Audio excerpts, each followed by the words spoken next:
जय श्री कृष्णा, राधे राधे। स्वागत है आपका पार्वती पनमोली में। आज हम सुनेंगे चैत्र नवरात्रि के पहले दिन माँ शैलपुत्री की कथा, उसकी पूजा विधि, उसका भोग, उसका मंत्र।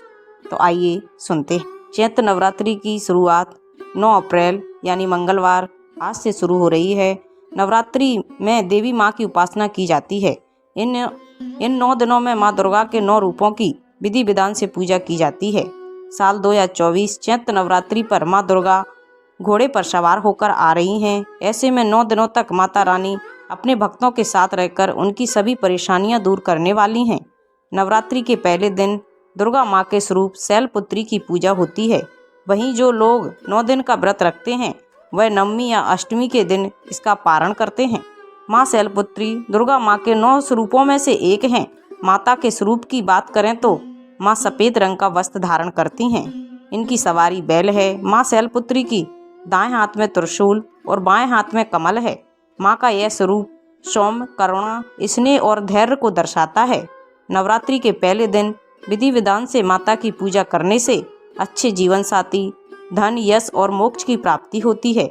नवरात्रि के पहले दिन सुबह उठकर स्नान कर लें, फिर माँ का ध्यान करते हुए कलश स्थापना करें। इसके बाद माँ शैलपुत्री की प्रतिमा को स्थापित करें। माँ शैलपुत्री को कुमकुम और अक्षत लगाएं।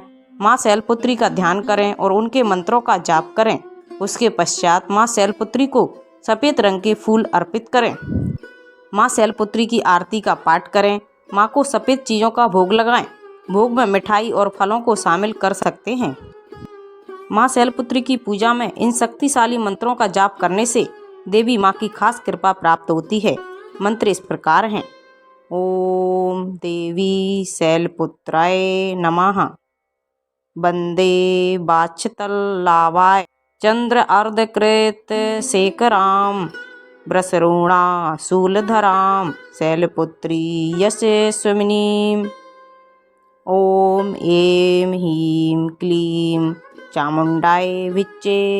ओम शैलपुत्री देवै नमः। या देवी सर्वभूतेषु शैलपुत्री रूपेण संस्थिता। नमस्ते नमस्ते नमो नमः। अब सुनते हैं माता शैलपुत्री देवी का कवच। माँ शैलपुत्री का यह देवी कवच बहुत ही शक्तिशाली है। जिस घर में नवरात्रि के दिनों में इस कवच का पाठ किया जाता है वहाँ की सारी बुराइयाँ, शक्तियाँ अपने आप नष्ट हो जाती हैं और घर में सुख शांति का वातावरण होता है। कवच इस प्रकार है। ओमकारा मेशरा पातुल मूलधार विनाशिनी। हींकार पातु ललाट बीजरुमा महेश्वरी। श्रीकार पातु वदन लज्जा रूपा महेश्वरी।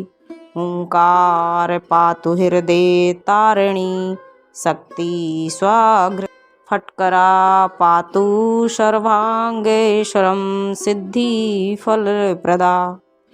आइए इसके बाद हम माँ शैलपुत्री की बेहद पुण्य फलदायी कथा भी सुनते। प्राचीन काल की बात। एक बार जब प्रजापति ने यज्ञ किया तो इसमें सभी देवताओं को निमंत्रित किया, भगवान शंकर को नहीं। सती यज्ञ में जाने के लिए विकल हो उठी।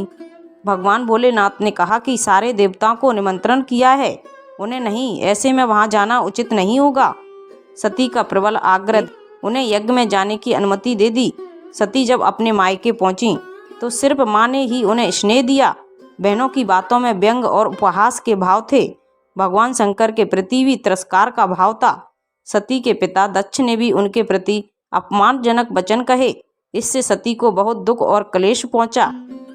वे अपने पति का यह अपमान सहन नहीं कर सकीं और योगा अग्नि द्वारा अपने को जलाकर भस्म कर। इस दारुण दुख से व्यथित होकर भगवान शंकर ने यज्ञ स्थल पर पहुंचकर राजा दक्ष का सिर काट दिया। माता सती की लाश को लेकर भगवान शंकर अपने कंधे पर दुख में इधर उधर भ्रमण करने लगे। श्री हरि विष्णु जी से उनका दर्द सहा नहीं गया तो उन्होंने सती के शरीर को अपने चक्र से कई टुकड़े कर दिए। सती की देह के अंग जहाँ जहाँ पर गिरे वहाँ पर कालांतर में शक्ति पीठ निर्मित हो गए। यही सती अगले जन्म में शैलराज हिमालय की पुत्री के रूप में जन्मी और शैलपुत्री कहलाईं। माता पार्वती और हेमवती भी इसी देवी के अन्य नाम हैं। शैलपुत्री ने कठिन तप करके ही पुनः शिवजी को प्राप्त कर शैलपुत्री शिवजी की अर्धांगिनी बनी। तो ये थी नवरात्रि के पहले दिन माँ शैलपुत्री की संपूर्ण जानकारी, उनकी पूजा विधि और उससे जुड़ी पौराणिक कथा। तो अगर आपको अच्छी लगी तो प्लीज़ चैनल को लाइक, शेयर एंड सब्सक्राइब कीजिए। साथ में बेल आइकन को ऑन कर लीजिए ताकि जब भी लेटेस्ट वीडियो अपलोड करें उसकी जानकारी आपको सबसे पहले मिल जाए। और कमेंट में जय माँ दुर्गे अवश्य लिखिए। Thank you.